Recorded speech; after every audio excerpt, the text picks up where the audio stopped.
tous azimuts. Peuple congolais, il est temps de nous lever, de nous serrer les coudes et d'agir pour défendre notre patrie, notre intégrité territoriale et l'intangibilité de nos frontières. La République démocratique Batela Ekolo, Bendele Koyate.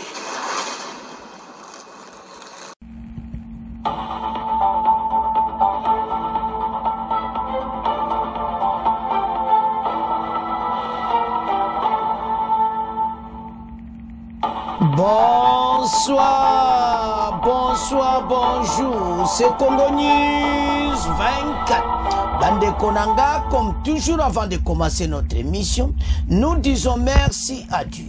Nous disons merci à nos chers abonnés et téléspectateurs qui nous suivent partout dans le monde et en RDC.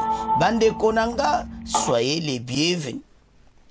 À la une, chers téléspectateurs, suivez Bande Konanga les USA, Oyo Kaka la paix, c'est la EDC, ça les 30 ans, alors les USA veulent transformer l'ambassade de mon en Afrique dans les contentieux, Oyo Kaka, Nakatia, relais commerciaux.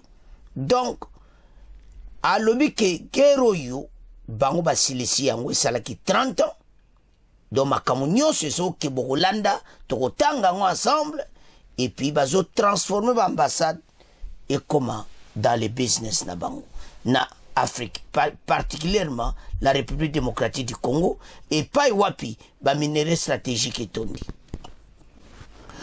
Deuxième point, chers téléspectateurs, vers la levée des immunités de Kabila, la commission a décidé beaucoup yoka bandeko ndeto lobawa vote zo salamana Sénat, alors on a fait mission to publié déjà et te levé avec unité à Kabila et ça levé.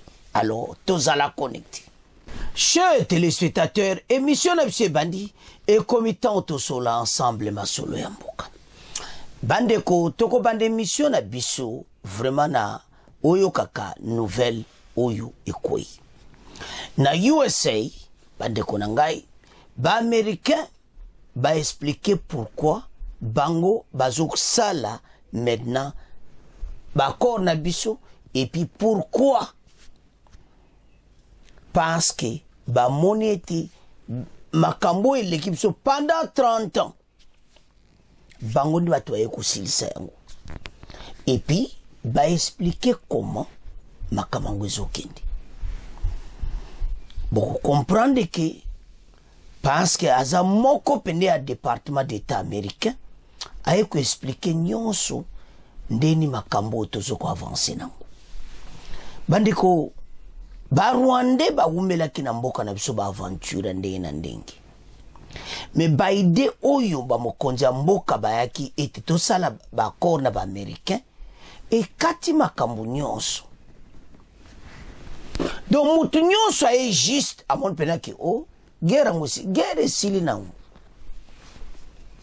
et bango balobi que pendant 30 ans ce n'est que les États-Unis mutaye ko silisa bosko yo tchatem et puis bazo changer ba ambassade na bango na ba commerce to banda place wana ba américain ba sali stratégie mo bande ko na éviter Donald Trump parce que peut-être vous connaissez, peut-être vous ne connaissez pas, Donald Trump est un businessman. Il a des affaires partout, même dans les pays européens. Il a des affaires à Kosakanati. Na awana Royaume-Uni, il a des affaires à Scotland, dans les pays de Galles, donc il y a Kosakanati. Donc, il a un homme d'affaires. Alors, aye ko mona ke bango basa na influence na monde. Pourquoi pas to profiter dans notre commerce parce que ba chinois ne bato bala musi bango. Ba chinois ba koti ba le me biso to tikala. Ba moni comment Chine zo se développer pour na Afrique particulièrement nazolo bango clairement la RDC. So taliba société chinoise pas na biso. Soko babali si otanga yango otango lembi. Voilà ndenge makamango eza. Alors, maintenant position tozana ngo sikoyo eza que biso ça le cœur na kati Afrique, l'éléphant, et puis les pays les plus riches en Afrique. Ba richesse toza nango ba pays belé ba na ngoti. Na niveau ya armée, makambo ebele zo salama, ezo senga kaka RDC.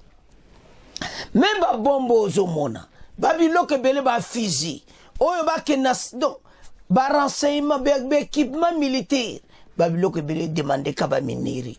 Wapi RDC Congo. Alors Rwanda pendant tout ce temps bitumba. Rwanda a profité koyiba yango illégalement. Yango bozomona a provoqué guerre ou tout parce que Rwanda azozo ba minere zo katsa basak na basako kende na ba pays occidentaux. Alors Rwanda doit avance wana ba américain ba tale soto salika ka kor kana RDC bandeko za stratégie toza la mayele soto salika kana RDC il faut tout ça la peine à Rwanda. Il y a Rwanda za lokola couverture. Et le Rwanda non. Et ça lokola couverture ka monde monake ba Rwanda ba comprendre que abiso pe ba tiki bisoté malgré tout ça. Alors, c'est pour cela que ba yena nous na makambo na biso na Rwanda. Ils ont imposé olinga te muta ko sote ba imposa ki ba. Pour Rwanda, Kagame quoi ko linga jamais makambo. Kagame linga guerre continue et puis ba keneme ba renverser le président Félix na Kinshasa. C'est ça but à makambo, c'est pour ça Kabila bazo longola immunité na yi. Alors, le kola chemin zale que to longola Tshisekedi na pouvoir. Kopango esimbiti. To assassiné yi. Kopango esimbiti. Ba Rwandais avec l'aide de Kabila. Ba moniteur Kabila esi bono bokoki ko boma eti akobima hero alors bos yé sikoyo botolongo la pouvoir ba américain ba ebinyo swana bande ko renseignement américain eza tellement makasi ba ebi tout ce qui se passe chez nous ndeko zomona ambassade américaine na Kinshasa wana tala CIA, intelligence na bango partout. Alors, maintenant, on va utiliser l'ambassade dans mon canal de les affaires. Na katia ba affaire wana, ba minere d'abord est la priorité dans les affaires.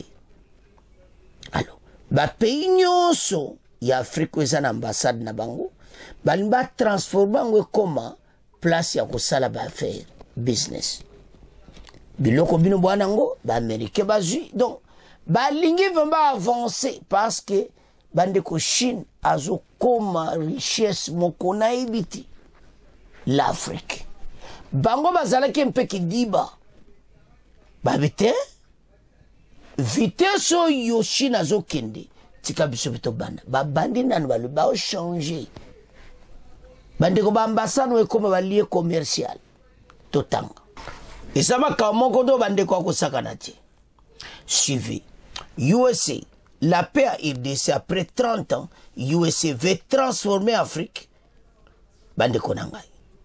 En Afrique, Washington veut transformer ses ambassades en relais commerciaux. Bande ko. Et ça clair. L'administration Trump, toba nango après toya makaba RDC ba kornasi. Assume pleinement sa nouvelle ligne diplomatique en Afrique, faire des affaires, miser sur la compétitivité des entreprises américaines et renforcer leur présence économique face à l'influence grandissante de la Chine. Cette réorientation donne une place centrale à la performance commerciale. Elle modifie même les critères d'évaluation des diplomates américains sur le continent. Et l'un des endroits à cette offensive économique américaine est visible. Et la RDC. Bozolanda. Donc, bazo changer l'ambassade nyonso. Et comme ma place à business, mais va viser numéro 1, la République démocratique du Congo. Congolais, la Moka. Et le Rwanda, pendant que les réunions se multiplient pour un accord de paix dans l'Est de la RDC, les États-Unis avancent déjà leurs pions sur le terrain économique, notamment dans le secteur des minerais stratégiques. Alors, bandeko, ba américain, ndeto lanto tangi, en tout cas, baza ko continuer maintenant, ko sala, ba ambassade ba union sur le monde, ba ti centre RDC. Tanga yango comprendre que na RDC maintenant, et comme place ya masolo. Place oyo, les affaires les tambola. Ba tanga on ba comme numéro 1 RDC. Et je senga congolais maintenant comprendre et ba américain bati RDC na première place. Voilà. Et je senga biso nyonso comprendre ya. Les États-Unis ba comme ba sa na position mon côté mboka oyo ekende liboso. Voilà. Wana ezalaki dossier États-Unis parce que makambo biso na Rwanda en tout cas ba kati tout so tanga ngo bien au moins a clairement été ba américain ba lobi guerre esalaki 30 ans. Ba silisi on kana un mois. Ba silisi makambo tu esili. Ba bana okana mo ile kaki tala. Biango ba beti tolo. Ba lobi esalaki 30 ans biso te ko silisa. Et puis RDC ko koma centre masolo. Nde tolo makambo zo le kana sima tozo ebati. Makama minene. Ba Americain bazo tinda ba biloko bibundeli ba makambo ebele. Même ba avion de chasse ba biloko tout ba ko pesa biso. Ba lui ba mo ko former FARDC. Biloko na nyonso ekokomisa mboka makasi yango zomo bandoki ya Congo nyonso bakomi bouleversé. Osomona ba ko commencer na bango pasi. Alors tokine directement na Kabila. La levée des immunitions des immunités de Kabila. Ba longoli yango. Kabila asali mabe mingi. Abo makambo so batangi yango awa. Makamuniti ya este onana okotela hii. Ba preve sali bata commission na sama lukonda prepare ba yé ba luika mbala moto sala vote. Ba permettre vote eleka. Ba sali vote en public bokotala tokotiela bino ba tie ba toazo compter penda ba vote 88 ba voter oui. 98 mais 88 a voté oui na bon quelques abstentions donc au moins a clairement dit batu nyonso bazana kanda ya makambo esala pa bando botala bato aboma na kishishi botala bato ba Rwandais babomi Kabila zo coopérer bato botala Goma combien de morts botala bato babomi na banzela banda gero e bandi balale ye Kabila e kokota donc c'est-à-dire banda kala ba coopérer kana bango na Kagame ya kansaki ya komona na te omona makamuso osama kama na pembeni na nkukutala me mbongo tu wana ba osomba arme bomba congolais mbongo wana Kabila za président de la République et wote na RDC congolais silikate to vandako totika baji totanga oeleke na Sénat. Alors plénière au Sénat, la commission a décidé le Sénat bandeko la lever, la commission a décidé et le Sénat a décidé la levée des immunités de Kabila. Vous savez, donc c'est fini. Donc makambo esili. Voilà. Décision à commission, eza que lever ya immunité à Kabila. Donc elongwe mbala moko. Voilà bande konangai donc makambo tato oloba ke esili. Esili. Donc, ba sénateur, ba voté, et ma kamwe bandi. 88, ba zotanga, tozotala, alors batu na bango, ba beli liboma, ba kolo kola na ebde soba lo banin. Alors, sama lukonde apesi verdict, Tolanda. 81, 82, 83, 84, 85, 86, 87, 88.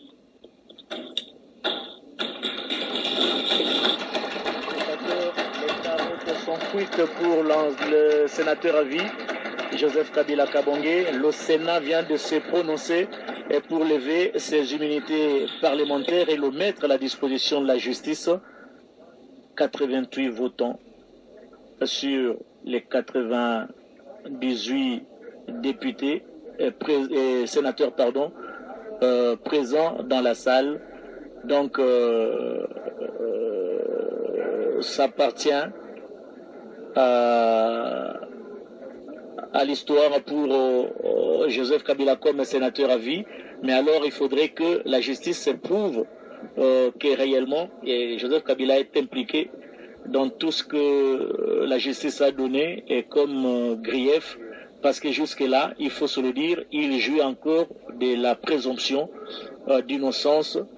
La question est celle de savoir est-ce qu'il va revenir au pays et pour être jugé. Nos spectateurs et nous leur demandons de reprendre leur place.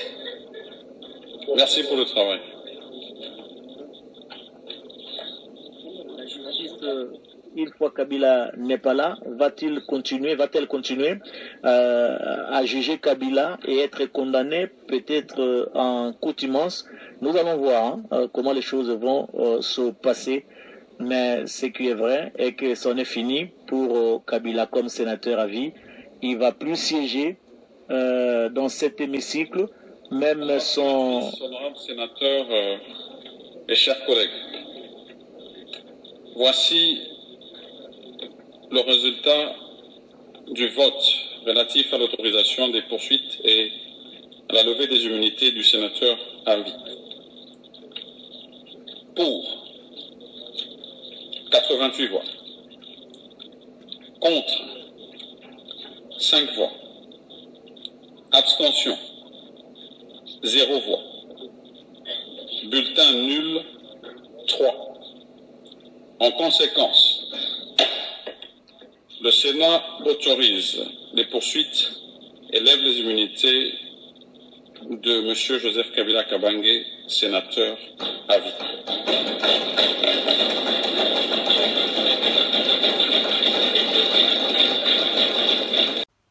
La haute cour militaire, aux fins de l'obtention de la levée d'immunité parlementaire et de l'autorisation des poursuites du sénateur à vie, Joseph Kabila Kabange, ancien président de la République démocratique du Congo. Le Sénat, réuni en séance plénière du 22 mai 2025, vu la Constitution, spécialement en ses articles 100, 104 alinéa 7 et 107 alinéa 1 et 2, vu son règlement intérieur, spécialement en ses articles 4, 5, 223 et 224, attendu que par son réquisitoire numéro AG/0448/2025 du 30 avril 2025, l'auditeur général près la haute cour militaire a demandé au Sénat, sur pied des articles 104 alinéa 7, 107 alinéa 2 et 153 de la Constitution, la levée des immunités parlementaires et l'autorisation des poursuites du sénateur à vie, Joseph Kabila Kabange, ancien président de la République, présumé être l'auteur de participation au mouvement insurrectionnel du M23 AFC, de trahison et de participation à des crimes de guerre. Considérant qu'en vertu de l'article 104 alinéa 7 de la Constitution, les anciens présidents de la République élus sont des droits sénateurs à vie, que par conséquent, les dispositions constitutionnelles et réglementaires relatives au statut des sénateurs lui sont applicables, sans préjudice de la dispense des obligations auxquelles le sénateur est tenu, prévues à l'article 5 alinéa 2 du règlement intérieur du Sénat. Considérant que la Constitution dispose en son article 107, alinéa 1 et 2, que d'une part, aucun parlementaire ne peut être poursuivi, recherché, arrêté, détenu ou jugé en raison des opinions ou votes émis par lui dans l'exercice de ses fonctions, et d'autre part, aucun parlementaire ne peut en cours de session être poursuivi ou arrêté, sauf en cas de flagrant délit, qu'avec l'autorisation de l'Assemblée nationale ou du Sénat selon le cas, considérant que la levée des immunités d'un sénateur et l'autorisation des poursuites contre lui relèvent de la compétence du Sénat, conformément à cet article 107 de la Constitution, en son alinéa 2, considérant à cet égard que la loi numéro 18/021 du 26 juillet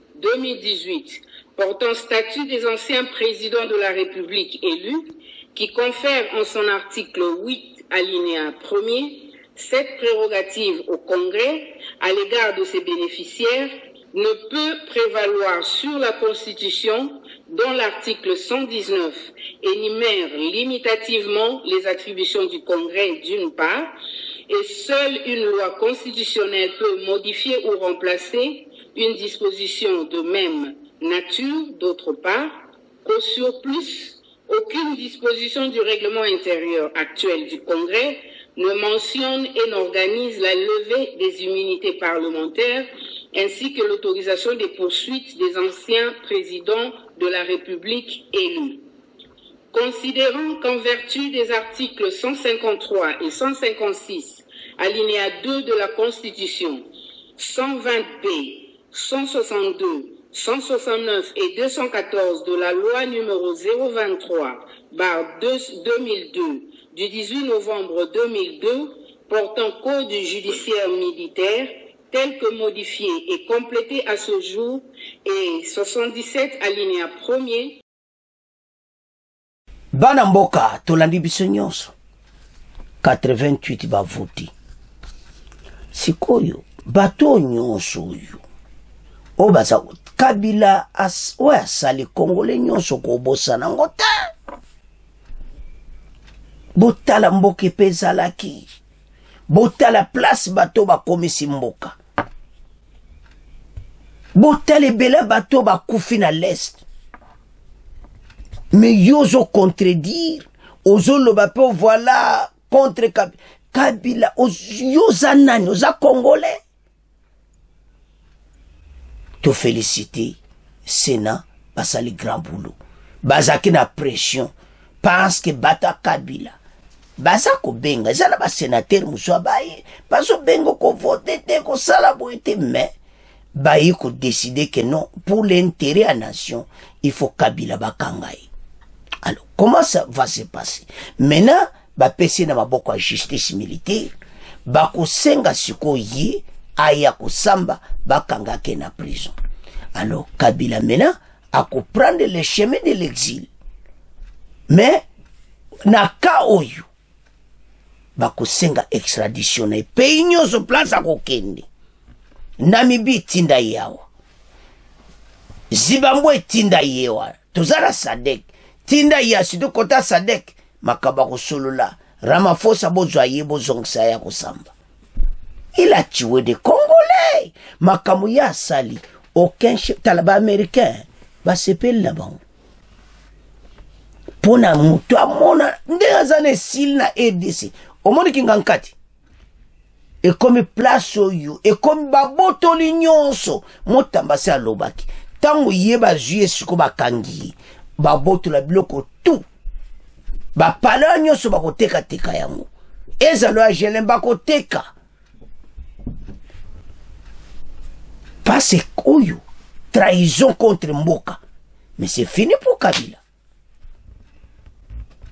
Omoni bien que président Félix aza sage, abone kokota na makambo. Basala na Sénat batinyo so balanda parce que so basala ki na Sénat. Ah voilà, omoni parce que Sénat faut balongola immunité na comme sénateur. statut ya président onesiel wana te. De toute façon bandeko ebele baexplikaki ake eza déjà c'est fini. Et maintenant boyoka bandeko ya Congo a parti kaka lelo émission le bo partager ka extrait wana bandeko ya Congo babandi bako crier oya bango. Congolais peuvent crier tout ce qu'ils veulent. Kabila asali mboko mabe. Congolais alobaki Kabila asali mboko mabe taza mutu. Botala bomi armée. Bakuti banzela kuti se do banda Mobutu atika ki banda kutu Kabila le père là yaka meka mo ba travaux le Kabila le père kaka kufi. Omoni makambango tala celui qui tue par l'épée et kozongela kaka yi. Maxo salima be. E kozonge tala ba makila ba chebeya. Moi, c'est Tchébéa l'héros vraiment basané sengo. Parce que mna au bord de Bakako John Numbi, mais il y a un président de la République. Bota la bateau bakoufi. Bon calculer. Combien de morts? Kabila toyeba ki kosuka kakaboui. Suyo yeba kite. Bota la ndingi mboka. Botala EDCT nde batikeli biso yango.